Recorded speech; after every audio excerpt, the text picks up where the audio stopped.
During the first night, the man that gives you instructions over the phone, simply named Phone Guy, mentions an incident he calls the Bite of 87.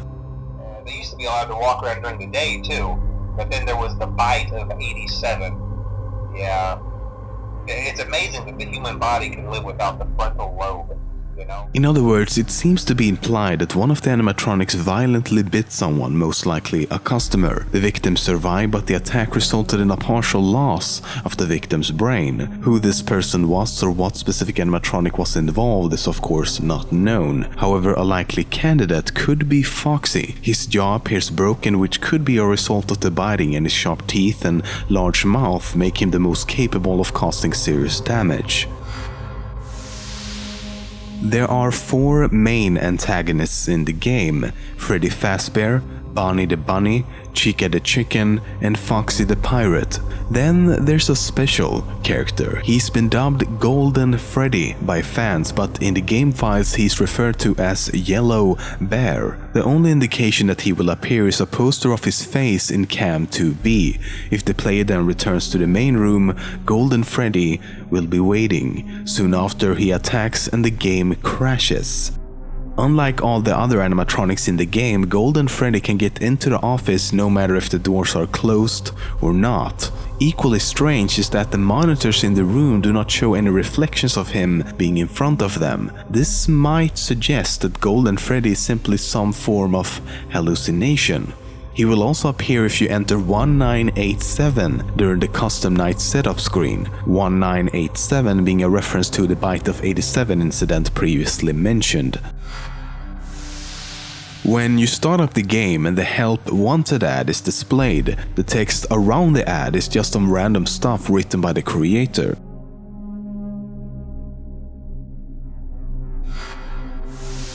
The game's creator, Scott Cawthon, has stated that he thought the 420 setting in Custom Night was impossible to complete. But when Twitch streamer and YouTuber Big Bug proved that it actually was possible, Scott added a 3rd star to the title screen of the game to reward this specific accomplishment.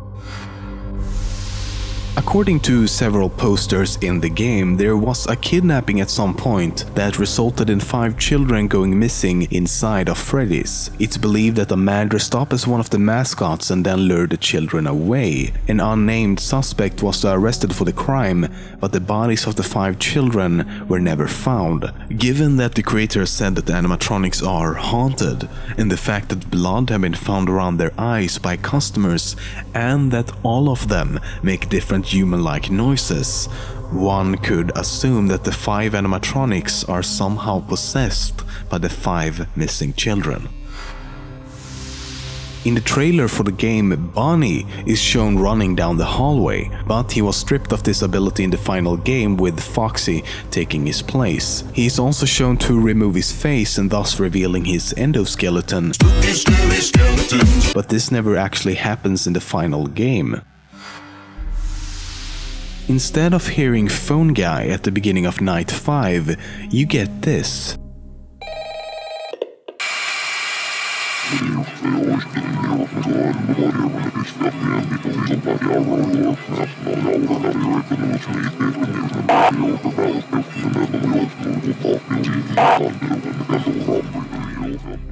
But if you reverse the recording, it sounds like the voice is quoting the book Autobiography of a Yogi. It's a section where a scientist talks about his theories that animals, plants, and even metals share a similar life force. Agricultural development is needed by fuller use of your marvelous mechanism. Would it not be easily possible to employ some of them in quick laboratory experiments to indicate the influence of various hyperlines on time? Bro, you are right. Apples you will be made by fusion array of nose and perennial the joy of creating.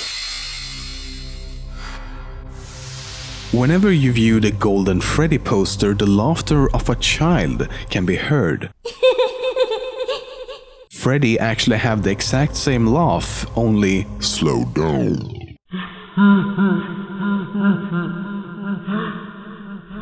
The scream of the 4 main animatronics when they jump scare the player seems to be a heavily modified version of a child's scream. It's usually cut off in the game, but it's much easier to hear in the full version found in the game files.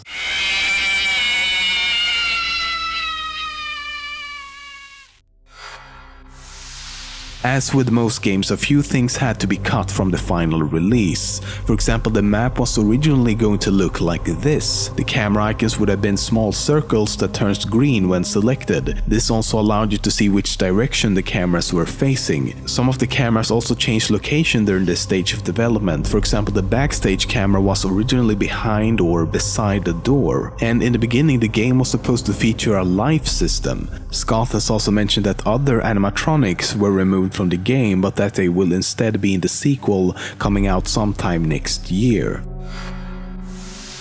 Before Scott created Five Nights at Freddy's, he worked on several other more family-friendly games. But these games were unfortunately torn apart by some prominent reviewers by saying that the characters in the games looked like animatronic animals. He says that he was at first heartbroken by this and were even ready to quit the game industry altogether. But then one night he realized that he could take what these reviewers had said and use it to his own advantage. Thus, Five Nights at Freddy's came to life.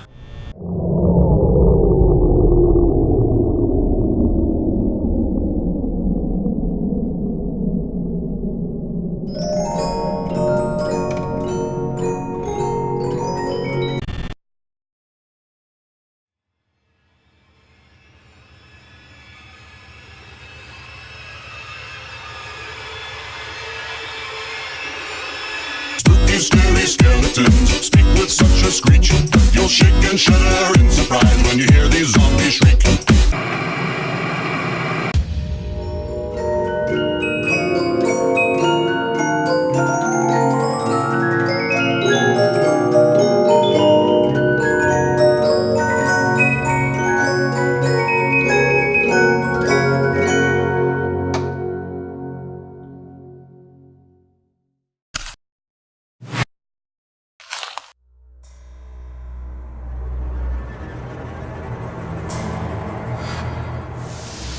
Even though promotional posters for the game introduced Five Nights at Freddy's 2 as a grand reopening, it's all but confirmed to be a prequel. The most compelling evidence for this is that upon completion of Night 5 you receive a paycheck which reveals that the game takes place in 1987. And if you remember, in the first game, Phone Guy mentions an incident that happened sometime in 1987 that he simply calls the Bite of 87.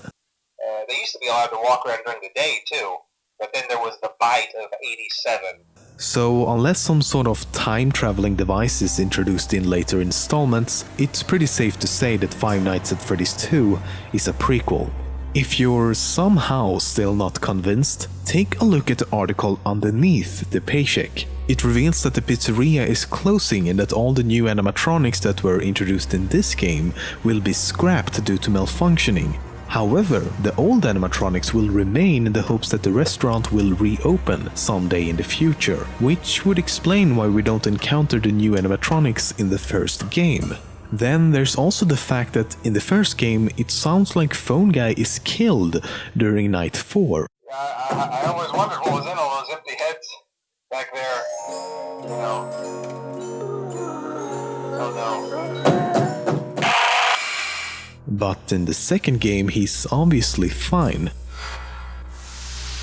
Now that Golden Freddy has actually been named in the game, Phone Guy and the Puppet are the only two remaining characters without an official name. Almost all animatronics in the series are male, the only exceptions being Chica and Toy Chica, which are female. There's also the Puppet, which is a bit of a mystery but is generally assumed to be male.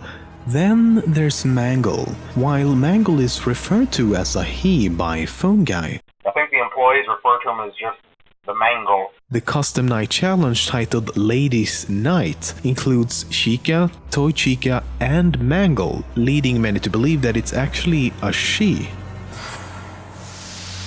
Let's talk about the Bite of 87 incident. The second game is set in 1987, the year of the incident, which is hardly a coincidence. But we never see or hear anything about this during the game, which must mean that it hasn't happened yet. But if that's the case, the game unintentionally gives us the exact date for when it must have happened. Because at the end of night 6, Jeremy is informed that the pizzeria is closing and that he will be working the day shift for the restaurant's last event, a birthday party the next day. We have one more event scheduled for tomorrow, a birthday. You'll be on day shift. In other words, the Bite of 87 occurred on November 14th. After completing each night up to night 4 in the second game, you get a really strange cutscene like this one. But what's really weird about these short clips is that we're actually in the dining area from the first game. The creator of the game, Scott Cawthon, is also the voice behind Phone Guy. Hello? Interesting to note is that even Scott himself simply calls him Phone Guy, which might suggest that he doesn't have an actual name yet. After playing the first 6 nights in the second game as Jeremy Fitzgerald, you actually play the 7th custom night as someone named Fritz Smith. What's interesting here though is that his name is very similar to the surnames of the 2 main characters. Fritz taken from Fitzgerald and Smith taken from Schmidt. As I'm sure most of you know by now, sometimes after one of the animatronics attacks, the game doesn't end. Instead, you get to play one of these top-down 2D minigames. I won't go into what these games could potentially be about because at this point we really don't know. But after reading through several forums, the wiki and of course playing the game myself, there might be a few things you've missed. For example, in all but one of these 4 minigames, you'll hear a distorted voice calling out different letters.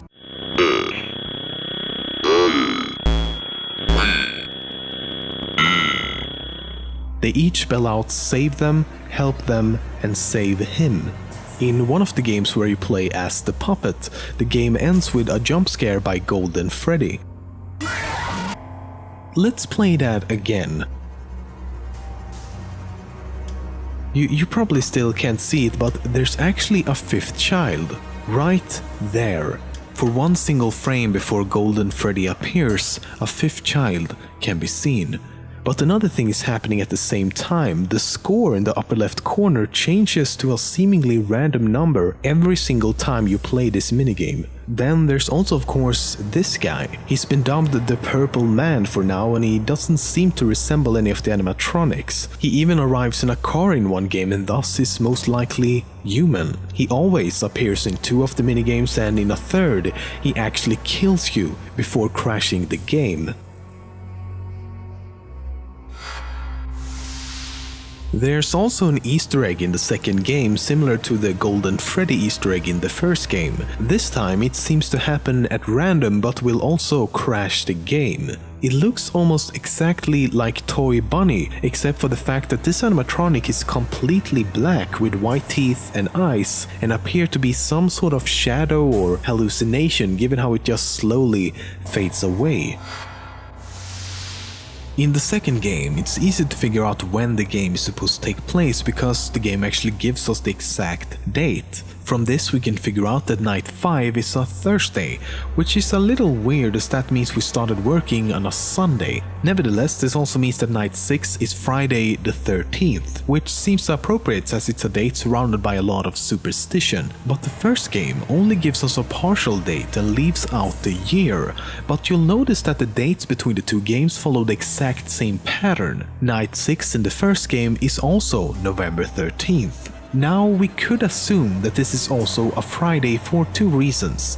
1, paychecks are usually given out on Fridays, and 2, it would follow the same pattern as the second game. By doing this, we can actually narrow it down a bit because Friday the 13th in November doesn't happen every single year. And given that the technology seems to be a little dated in both games, I'm also going to assume that neither takes place in the future. That leaves us with 1992, 1998 and 2009. Okay, let's go back to the second game. Take a look at the money we're receiving. $100.50. why not just 100? I don't know about you, but if I had to come up with a random number like this, I'd be most likely to use a whole number and skip the decimals altogether. So maybe it isn't random. We work between 12 and 6 AM, so 6 hours. 6 hours times 5 nights is 30 hours. 100.50 divided by 30 gives us $3.35 per hour. If we compare that to federal and state minimum wages in the US in 1987, it actually checks out. If we do the same for the paycheck we received in the first game at night 5, we can completely rule out 2009, and the most likely year of the two remaining is 1992. However, if it turns out that the identical date should be mere coincidence and the 6th night in the first game is in fact not a Friday like in the second game, the first 5 nights at Freddy's could really take place anywhere between 1987 and somewhere around 1998, depending on which state we're actually located in. That is, if we're even located in the US at all. Take a listen to this. Hello and welcome to your new summer job at the new and improved Freddy Fazbear's Pizza. Did he just say, hello and welcome to your new summer job, As far as I know, it's not considered to be summer in November, unless you live in the southern hemisphere where summer actually starts in December and all of a sudden, welcome to your new summer job, would make a lot of sense. But instead nothing else would. Why is Phone Guy speaking with an American accent? Why are we dealing with dollars? Why is everything in English? I could go on like this for a while. So, conclusion? With the evidence we've found so far, both games most likely takes place in the US, and the first game most likely takes place around 1992, and the second game certainly takes place in 1987. But there's still some conflicting evidence, so for the time being, we don't really know shit.